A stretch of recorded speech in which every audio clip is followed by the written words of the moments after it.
everyone. Today I'm going to talk about the similarities and differences between the Cranmer Abacus, which I have here on my right-hand side, and the Chinese Abacus, which I have here on my left-hand side. So there are three major similarities between the two of them that I want to go over first. The first similarity is that each of them has 13 rods, usually. So now there can be differences. Sometimes they're a little bit smaller, like this one I have here that I borrowed from my friend. It doesn't have 13 rods, but that's for convenience, to make it small and convenient, maybe pocket-sized. Usually they have 13 rods, both of them. Even the smaller version of the Cranmer Abacus has the 13 rods. That means it goes up to the trillions. Okay, so another major similarity is that they both have a counting bar that goes through the middle and beads above the counting bar and beads below the counting bar. And one more major similarity is that the beads above the counting bar represent 5, and the beads below the counting bar represent 1. Okay, so now I'm going to talk to you about the differences between the Cranmer Abacus and the Chinese Abacus.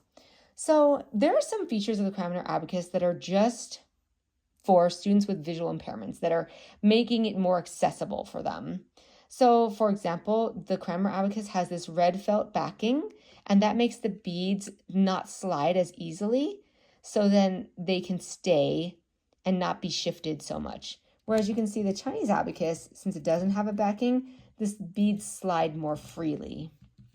Another difference is that the Cranmer Abacus has these unit markers, tiny little dots that you can feel on each rod. Sorry, those aren't the unit markers. Those are for the rods. The unit markers go in between. And so there's like little dashes. So there's these tactile elements to the Cranmer Abacus that are not present in the Chinese Abacus.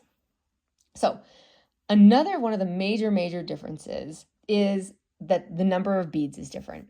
So in the Cranmer Abacus, it's based on the Japanese soroban, and it has 1 5 bead on the top of the counting bar, whereas the Chinese Abacus has 2 5 beads on the top of the counting bar.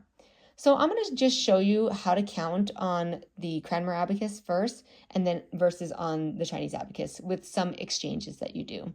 So for the Cranmer Abacus, if we start counting with the 1 beads, we go 1, 2, 3, 4, and then we do a 4-5 exchange.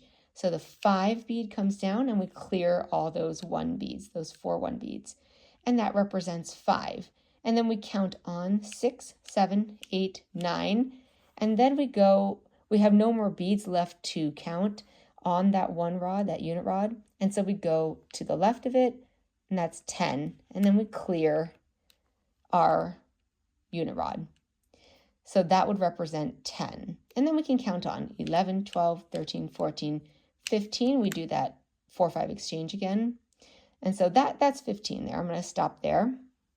Let me show you here on the Chinese Abacus how we would do it. So we count 1, 2, 3, 4, 5. And so because it has 5 beads on the bottom, we pull down 1 bead to represent that 5, and then we clear those 5 1 beads. So you saw here on the Cranmer Abacus, we had 4 1 beads. On the Chinese Abacus, we had 5 1 beads. We also have 2 5 beads. So if we continue counting on, we say 6, 7, 8, 9, 10. So now I'm going to clear those 5 beads and add 5 1 beads and add a 5 bead up here on the top part of the abacus.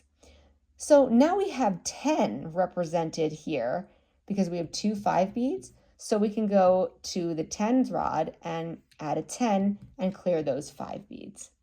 And then we can count on 11, 12, 13, 14, 15. We're going to pull down the 5 bead and clear the 5 1 beads. So that's 15. So as you can see, the method can be similar, but the number of beads does make a difference when you're doing those exchanges. So just to recap, if we're talking about the beads themselves, the Chinese Abacus has 2 5 beads on top of the counting bar and 5 1 2 3 4 5 1 beads at the bottom of the counting bar. And the Cranmer Abacus has 1 5 bead on top and 4, 1, 2, 3, 4 1 beads at the bottom of the counting bar. And so those are some of the major differences in the Cranmer Abacus and the Chinese Abacus.